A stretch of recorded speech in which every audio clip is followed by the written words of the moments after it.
Welcome to my YouTube channel Sharda academy by Savita Verma. First part अपन ने कंकाल तंत्र का पूरा कर लिया था और आज अपन पढ़ेंगे कंकाल तंत्र का सेकंड पार्ट और सेकंड पार्ट में पढ़ेंगे अस्थियों के बारे में। ठीक है, अस्थियों के बारे में जो आपने फर्स्ट पार्ट में पढ़ा उसे मैं थोड़ा सा रिवाइज कर देती हूँ। ठीक है, सबसे पहले अस्थियों का अध्ययन जिस शाखा में किया जाता है उस शाखा को क्या कहते हैं, तो उस शाखा को क्या कहा जाता है, ऑस्टियोलॉजी कहा जाता है। अस्थियां हैं किसकी बनी होती हैं, अस्थियां किसकी बनी होती है, कैल्शियम कार्बोनेट की और कैल्शियम फोस्फेट की बनी होती है। अस्थियों में कौन सा प्रोटीन पाया जाता है, अस्थियों में कौन सा प्रोटीन, ओसिन प्रोटीन पाया जाता है। मानव शरीर का सबसे कठोर ऊतक कौन सा होता है, मानव शरीर का कठोर ऊतक, सबसे कठोर ऊतक कौन सा होता है, अस्थियां होती है। और वयस्क मनुष्य में कितनी अस्थियां पाई जाती हैं, तो वयस्क मनुष्य में कितनी अस्थियां पाई जाती हैं, 206। और अगर आपसे पूछे नवजात शिशु में कितनी अस्थियां होती हैं, तो नवजात शिशु में कितनी अस्थियां होती हैं, 300 अस्थियां होती है। नवजात शिशु में कितनी अस्थियां पाई जाती है, लगभग 300 अस्थियां पाई जाती है या फिर इससे ज्यादा भी हो सकती है, मोर देन 300 भी मिल सकता है आपको। ठीक है, अब इसके बाद में अपन ने पढ़ा था कि जो कंकाल तंत्र है उस कंकाल तंत्र को दो भागों में बांटा, एक तो बांटा अक्षीय कंकाल तंत्र में और एक बांटा अनुबंधी कंकाल तंत्र में। टोटल कितनी थी, 206। तो अक्षीय कंकाल तंत्र में कितनी अस्थियां होती हैं, 80 अस्थियां, और अनुबंधी कंकाल तंत्र में कितनी अस्थियां होती हैं, 126 अस्थियां। ठीक है, अब अक्षीय कंकाल तंत्र की बात करें तो अक्षीय कंकाल तंत्र के अंदर जो 80 हड्डियां थी वो कैसे कैसे थी। आपने सबसे पहले देखी कि सिर है, सिर के अंदर कितनी अस्थियां होती हैं, 29 अस्थियां होती है। सिर में कितनी अस्थियां होती है, 29। और 29 में से कपाल में कितनी होती हैं, तो कपाल में कितनी अस्थियां पाई जाती हैं, 8 अस्थियां पाई जाती हैं। आपसे पूछे मानव शरीर में और कपाल में कितनी अस्थियां पाई जाती है, तो कितनी अस्थियां होती हैं, 8। चेहरे में पूछे तो चेहरे में कितनी अस्थियां पाई जाती हैं, 14। और एक कान में कितनी अस्थियां होती हैं, 3 अस्थियां होती हैं। अगर दोनों कानों की बात करें तो कितनी अस्थियां होती हैं, 6 अस्थियां होती हैं। और कान में कितनी अस्थियां होती हैं, एक कान में कितनी अस्थियां हैं, 3 अस्थि। प्रत्येक कान में कितनी अस्थि होती हैं, प्रत्येक कान में और 3 अस्थि होती है। और उन तीनों अस्थियों के नाम क्या है, उन तीनों अस्थियों के नाम है मैलियस, इंकस व स्टेपीस। स्टेपीस आपसे पूछे कान की अस्थियों के नाम, तो कान में 3 अस्थियां पाई जाती हैं, मैलियस, इंकस और स्टेपीस। अब यहां से एक क्वेश्चन आता है कि मानव शरीर की सबसे छोटी अस्थि, मानव शरीर की सबसे छोटी अस्थि कहाँ पाई जाती है और उसका नाम क्या है। तो सबसे छोटी अस्थि कहाँ पाई जाती है, कान में पाई जाती है। और कौन से कान में, मध्य कान में। कौन से कान में, मध्य कान में पाई जाती है। और उसका नाम क्या है, उसका नाम होता है स्टेपीस। ठीक है, ध्यान रखना। अब नेक्स्ट है कान के अलावा फिर कौन सी आ जाती है सिर के अंदर, सिर के अंदर एक आती है थ्रोट बोन। थ्रोट बोन को बोलते हैं अपन क्या, ह्योड बोन। ह्योड बोन होती है जो गले में पाई जाती है। ये ह्योड बोन क्या करती है, ये जीभ को पकड़ कर रखने का काम करती है। अगर ये कंठिका हड्डी नहीं होती तो आपकी जीभ या तो मतलब बाहर निकल जाती या फिर जब आप खाना खाते तो आपके पेट के अंदर चली जाती। तो यानी जीभ को पकड़ कर रखने का काम कौन सी हड्डी करती है, कौन सी हड्डी करती है, कंठिका हड्डी करती है। जैसे आप कुत्ते में देखते हो कि कुत्ते के अंदर जो जीभ होती है, कंठिका हड्डी होती है, जीभ होती है, वो बाहर लटकी हुई होती है। क्यों लटकी हुई होती है, वो इस कारण लटकी हुई होती है क्योंकि उसमें जीभ होती है और जो कंठिका हड्डी होती है उसके बीच की दूरी बहुत ज्यादा हो जाती है। उस दूरी की ज्यादा होने की वजह से और वो उसको पकड़ कर नहीं रख पाती है और उस वजह से वो क्या होती है, लटकती रहती है। ठीक है, तो ये 29 अपनी हो गई थी कौन सी, सिर की हड्डियां। सिर के बाद में अपन ने देखा कि रीढ़ की हड्डी। अगर वयस्क मनुष्य की बात करें तो रीढ़ में कितने कशेरुक होते हैं, रीढ़ के अंदर कितनी अस्थियां थी, 26 अस्थियां थी। लेकिन अगर आपसे पूछ ले बच्चे के अंदर रीढ़ की हड्डी की संख्या पूछे तो आप बताओगे कितनी, 33। क्योंकि ये 33 है वो आपस में जुड़ कर जॉइंट्स होकर और फिर कितनी बना लेती है, फिर 26 बनाती है। तो बच्चे में अगर कशेरुकाएं पूछे तो 33 आएंगी और अगर वयस्क मनुष्य में पूछे तो कितनी आएंगी, 26 आएंगी। ठीक है, अब इसके बाद में देखें नेक्स्ट, रीढ़ की हड्डी भी हो गई, कितनी थी, 26 थी। फिर आ गई थी अपनी कौन सी, पसलियां। पसलियां आपने देखा था कितनी जोड़ी थी, पसलियां होती है कितनी, 12 जोड़ी होती है। कितनी होती है, 12 जोड़ी। और एक इसके अलावा आपने देखा कि एक पसली होती है जो इन सभी पसलियों को क्या करती है, जोड़ने का काम करती है, और वो होती है कि कैसी, वो होती है वी शेप की, और उसका नाम क्या था, उसका नाम था स्टर्नम बोन। उसका नाम क्या था, स्टर्नम बोन। स्टर्नम बोन है वो इन सारी पसलियों को आपस में ज्वाइंट करके रखती है, और इसके आप स्ट्रक्चर देखोगे तो आपको ये ऐसे दिखाई देगा जैसे हॉकी की क्या हो, स्टिक हो, यानी पसलियां हैं वो किसकी संरचना के समान होती है, वो हॉकी स्टिक की संरचना के समान होती है। कैसी संरचना के समान, हॉकी स्टिक की संरचना के समान इनकी संरचना आपको दिखाई देगी। अब 12 जोड़ियों में से 12 दूनी 24 तो ये हो गई, और एक स्टर्नम हो गई, यानी टोटल पसलियां कितनी हो जाती है, टोटल पसलियां 25 हो जाती हैं। और अगर जोड़े पूछे तो कितने जोड़े आ जाएंगे, 12 जोड़े। अब पसलियों में थोड़ी और बात कर लेते हैं अपन, करें चलो। जो पसलियां हैं वो 12 जोड़े और कैसे कैसे हैं, ज्यादा डीप जाकर अगर क्वेश्चन पूछा जाए तो इस तरीके से पूछ सकता है कि प्रथम 7 जोड़ी जो पसलियां होती हैं, प्रथम 7 जोड़ी पसलियां किस नाम से जानी जाती हैं। प्रथम जो 7 जोड़ी पसलियां होती हैं उनको क्या बोलते हैं, उनको वास्तविक पसलियों के नाम से जाना जाता है। उनको क्या कहते हैं, वास्तविक पसलियां।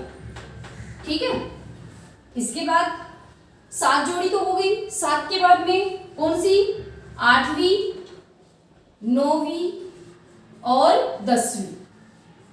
8वीं, 9वीं और 10वीं, इन तीनों जोड़ियों को, 10वीं जोड़ी को किस नाम से जाना जाता है, इनको जाना जाता है कूट पसली। कूट या फिर इनको बोल सकते हैं आभासी, कूट पसली या फिर बोलेंगे क्या, आभासी, आभासी पसली। ठीक है, प्रथम 7 जोड़ियों को तो वास्तविक पसलियों के नाम से जाना जाता है, और 8वीं, 9वीं और 10वीं को कूट पसली या फिर आभासी पसली के नाम से जाना जाता है। बच गई कौन सी, बच गई 11वीं और 12वीं। 11वीं और जो 12वीं पसली होती है उसे मुक्त पसली बोलते हैं। क्या बोला जाता है, मुक्त या फिर स्वतंत्र पसली के नाम से जाना जाता है, मुक्त या फिर स्वतंत्र पसली। ठीक है, और आपसे पूछ ले कि सबसे ज्यादा पसलियां किसमें पाई जाती है, तो सबसे ज्यादा जो पसलियां हैं वो किसमें पाई जाती हैं, सांप में पाई जाती हैं। सबसे अधिक पसलियां, सबसे अधिक पसलियां किसमें उपस्थित होती हैं, ये होती हैं किसमें, सांप में। और कितनी होती हैं, लगभग 200 से लेकर 400। सबसे अधिक पसलियां सांप में पाई जाती हैं, कितनी, लगभग 200 से लेकर 400 तक पाई जाती हैं। ठीक है, अब देखते हैं आगे। ये अपनी कौन सी हो गई, ये 80 अस्थियां थी, वो आपने एक बार दोबारा देख लिया। अब अपन बात करते हैं कौन से की, अनुबंधी की। अनुबंधी आप पढ़ चुके हो, फिर भी थोड़ा रिवाइज कर देती हूँ मैं। अनुबंधी के अंदर 2 चीजों को आपने, वैसे 4 पार्ट किए थे इसके, एक तो हाथ की ली थी, इसमें पैर की अस्थियां ली थी, एक कूल्हे की अस्थि ली थी, एक कंधे की अस्थि ली थी। ये चारों अस्थियां मिलकर और कौन सा कंकाल तंत्र बनाती है, ये अनुबंधी कंकाल तंत्र बनाती है। ठीक है, कौन सा कंकाल तंत्र बनाएंगी, अनुबंधी। अगर आपसे पूछे एक हाथ में कितनी अस्थि होती है, तो एक हाथ में कितनी होती है, 30, और दोनों हाथों में कितनी हो जाएगी, 60। एक पैर में अस्थि पूछे तो एक पैर में कितनी होती है, 30, और दोनों पैरों में हो जाएगी कितनी, 60। अगर आपसे पूछे कंधे में, तो एक कंधे में कितनी होती है, 2। कंधे में कितनी होती है, एक कंधे में 2 है, तो दोनों कंधों में कितनी हो जाती है, 4। तो 60 गुनी 120 तो हाथ और पैर की होगी, 4 कंधे वाली होगी, 124, और फिर बच गई कूल्हे की। तो एक कूल्हे में कितनी अस्थि होती है, 1, और दोनों कूल्हे में कितनी हो जाती है, 2। यानी टोटल कितनी अस्थियां हो गई, 126 अस्थियां हो जाती है। टोटल कितनी अस्थियां हैं, 126। ठीक है, अब कंधे की अस्थियों के भी नाम भी पूछ लेते हैं कई बार। कंधे की अस्थि, कंधे की अस्थि को, और 2 अस्थियां थी प्रत्येक कंधे में, और उन दोनों के नाम क्या हैं, उनके नाम है स्केपुला, स्केपुला व क्लेविकल, स्केपुला व क्लेविकल। कंधे की अस्थियों के नाम पूछ ले तो स्केपुला व क्लेविकल, ये 2 अस्थियां होती है जो प्रत्येक कंधे में पाई जाती है, अर्थात अंश मेखला या फिर बोलो पेक्टोरियल ग्रिडल, पेक्टोरियल ग्रिडल की संख्या टोटल कितनी होती है? टोटल होती है 4 और प्रत्येक कंधे में होती है कितनी? 2 और उनके नाम क्या है? स्कैपुला और क्लेविकल। ठीक है। अब इसके बाद में आपने कूल्हे की अस्थि देखी। कूल्हे की अस्थि को क्या कहते हैं? कूल्हे की अस्थि को कहा जाता है क्या कहते हैं? श्रोणि मेखला। श्रोणि मेखला या फिर इसे बोलते हैं पेल्विक ग्रिडल। श्रोणि मेखला या पेल्विक ग्रिडल के नाम से और कूल्हे की अस्थि को जाना जाता है। और इसमें कितनी अस्थि होती है? प्रत्येक में कितनी होती है? 1 और दोनों में कितनी हो जाएंगी? 2। ठीक है। अब इसके बाद में देखते हैं, आपने देखा कि मानव शरीर की सबसे छोटी अस्थि कौन सी थी? सबसे छोटी अस्थि थी स्टेपीज, जो कि कहाँ पाई जाती है? जो कि कान में पाई जाती है। अब आ जाए कि मानव शरीर की सबसे बड़ी अस्थि, मानव शरीर की सबसे बड़ी अस्थि का नाम क्या है और कहाँ पाई जाती है? तो सबसे बड़ी अस्थि का नाम क्या है? फीमर। और कहाँ पाई जाती है? जांघ में पाई जाती है। मानव शरीर की सबसे बड़ी अस्थि कौन सी होती है? फीमर होती है, जो कि कहाँ पर? जांघ में पाई जाती है। ठीक है। ये था आपका अस्थियों के बारे में। 206 अस्थियां मैंने आपको दोबारा एक बार रिवाइज भी कर दिया, साथ साथ कुछ नए पॉइंट्स से वो ऐड करवा दिए हैं। अब आगे देखते हैं। अब कुछ सीधे क्वेश्चन हैं जो अस्थियों से आ जाते हैं, तो वो आप और देख लो। किसी भी कंपटीशन लेवल में, जरूरी नहीं राजस्थान पुलिस का हो, किसी में भी आप उसको कर सकते हो। ठीक है। जैसे आ जाए कि अस्थियों को अस्थियों से जोड़ने वाला ऊतक क्या कहलाता है?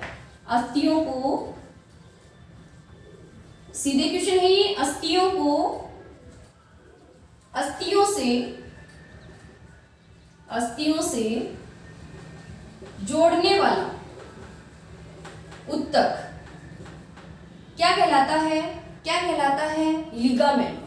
अस्थि को अस्थि से जोड़ने वाला जो ऊतक होता है वो क्या कहलाता है? लिगामेंट, या फिर इसे हिंदी में बोलते हैं क्या? स्नायु। यानी बोन को किससे जोड़ेगा? बोन से जोड़ेगा। अस्थि को अस्थि से जोड़ने वाला ऊतक क्या कहलाता है? लिगामेंट कहलाता है। ठीक है।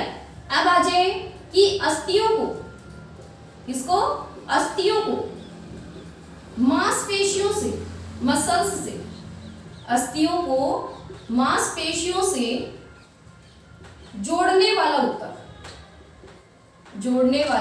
ऊतक क्या कहलाता है? तो अस्थियों को मांसपेशियों से जोड़ने वाला ऊतक क्या कहलाता है? इसे कहते हैं टेंडन। क्या कहते हैं? टेंडन, या फिर इसका दूसरा नाम है कंडरा। टेंडन या फिर कंडरा।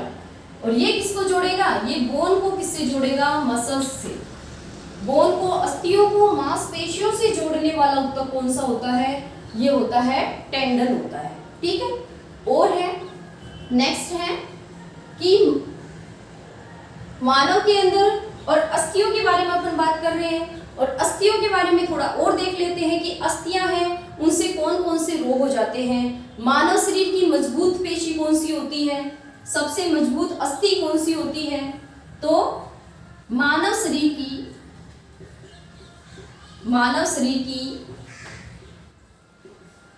सबसे मजबूत अस्थि कहाँ की होती है? सबसे मजबूत अस्थि कहाँ की होती है? जबड़े की होती है। सबसे मजबूत अस्थि कहाँ की होती है? जबड़े की। और उसका नाम क्या है? उसका नाम है मैंडिबल।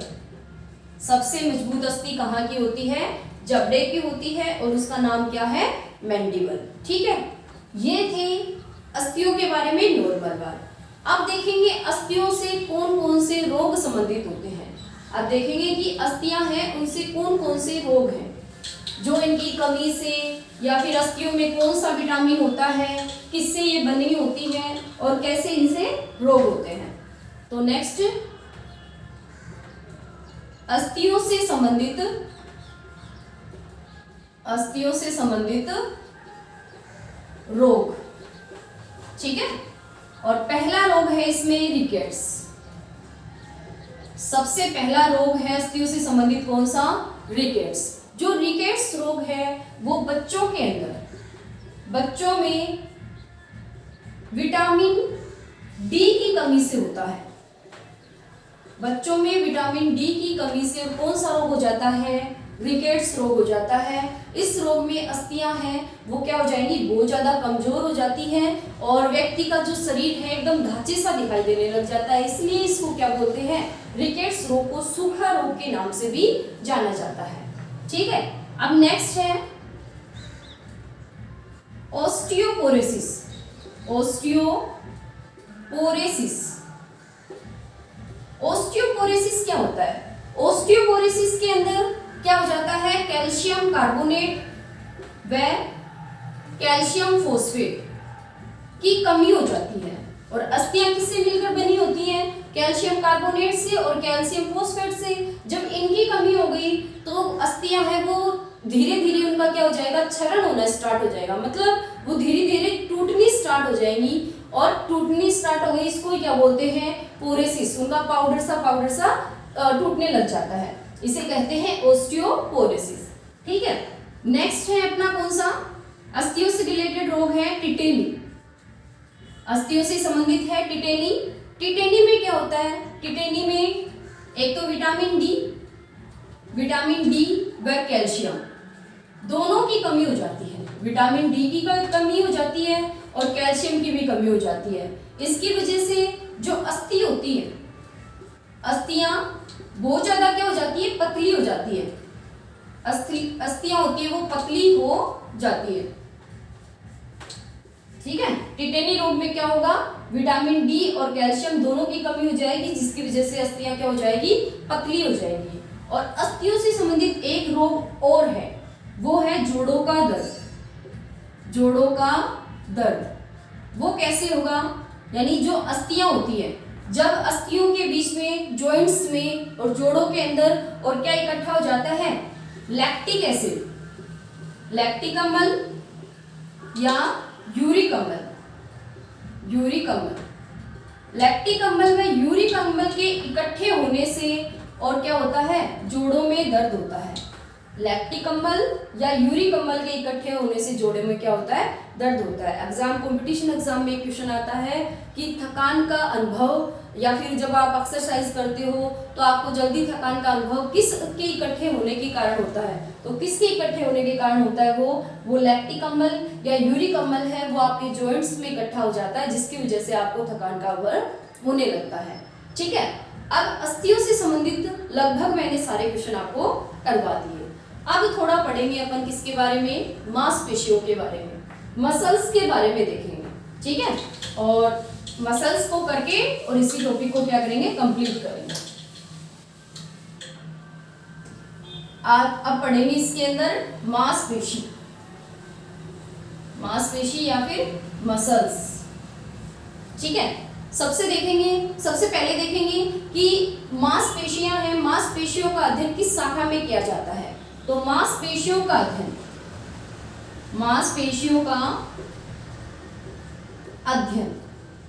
किस शाखा में किया जाता है? मांसपेशी का अध्ययन किया जाता है मायोलॉजी में। मायोलॉजी के अंदर किसका अध्ययन करते हैं? मांसपेशियों का अध्ययन करते हैं। मांसपेशियां होती हैं, उसमें कौन सा प्रोटीन पाया जाता है? मांसपेशियों में कौन सा प्रोटीन पाया जाता है? इसमें दो प्रोटीन होते हैं, एक तो एक्टिन, एक होता है मायोसिन। मांसपेशियों में कौन सा प्रोटीन होता है? एक्टिन व मायोसिन जो प्रोटीन होते हैं वो कहाँ होते हैं? मांसपेशियों में पाए जाते हैं। आ जाए कि ह्यूमन बॉडी का सबसे वीकेस्ट टिश्यू, सबसे कमजोर ऊतक, सबसे हार्डेस्ट तो आपने देखा कौन होता है? बोन होती है। और सबसे वीकेस्ट टिश्यू पूछे तो सबसे वीकेस्ट टिश्यू कौन होती है? मांसपेशी।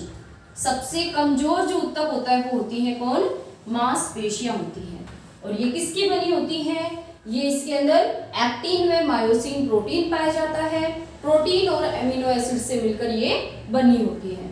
ठीक है, नेक्स्ट है कि मांसपेशियों में और मनुष्य में, वयस्क मनुष्य में अगर आपसे मांसपेशियां पूछ ले तो कितनी होती है? वयस्क मनुष्य में मांसपेशियों की संख्या, मांसपेशियों की संख्या। वयस्क मनुष्य में कितनी मांसपेशियां होती हैं, तो ये आप ध्यान रखना कितनी होती हैं, 639 मांसपेशी होती हैं।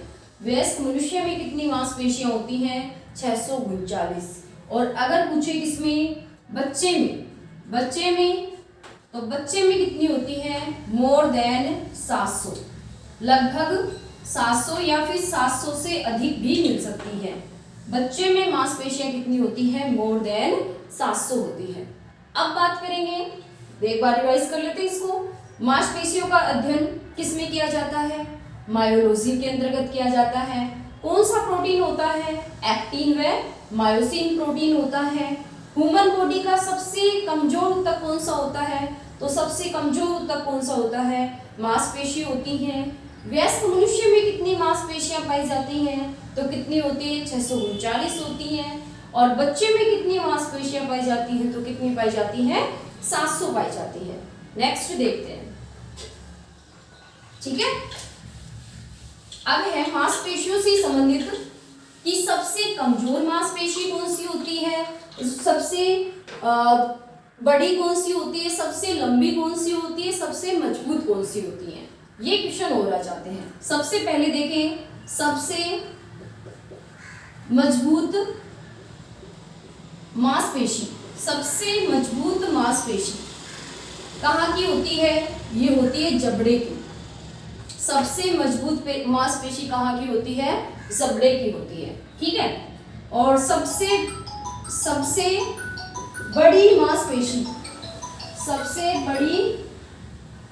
बड़ी मांसपेशी ये कहाँ की होती है, ये होती है सबसे बड़ी मांसपेशी कहाँ की, ये है ग्लूटियस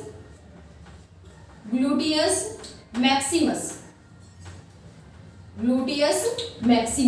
ठीक है। और सबसे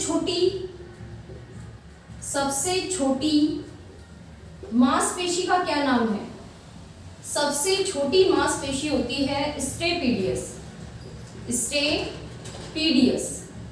और ये स्टेपीडियस कहाँ पाई जाती है, कान में। और आ जाए सबसे लंबी मांसपेशी, सबसे लंबी मांसपेशी कहाँ की होती है, ये होती है साइटोरियस। और कहाँ पाई जाती है, ये जांघ में। ये 4 क्वेश्चन आप ध्यान रखना। सबसे मजबूत मांसपेशी कहाँ पे, जबड़े में। सबसे बड़ी मांसपेशी का क्या नाम है, ग्लूटियस मैक्सिमस। सबसे छोटी मांसपेशी कौन सी होती है, स्टेपीडियस, जो कहाँ पाई जाती है, कान में। और सबसे लंबी मांसपेशी कौन सी होती है, साइटोरियस, जो कहाँ पाई जाती है, जांघ में। आज का अपना टॉपिक यही कंप्लीट करते हैं। मांसपेशियों से और अस्थियों से अगर कोई क्वेश्चन आए, तो कंपटीशन एग्जाम में आए, तो आप इनसे हेल्प ले सकते हो। और आई थिंक आपका क्वेश्चन गलत नहीं होगा, ठीक है। अब अपन नेक्स्ट टॉपिक पढ़ेंगे ह्यूमन नर्वस सिस्टम, जो कि नेक्स्ट वीडियो में स्टार्ट करूंगे। प्लीज मेरे चैनल को लाइक करें, सब्सक्राइब करें, एंड पसंद आए तो वो कीप वॉचिंग, कंटिन्यू वॉच करें।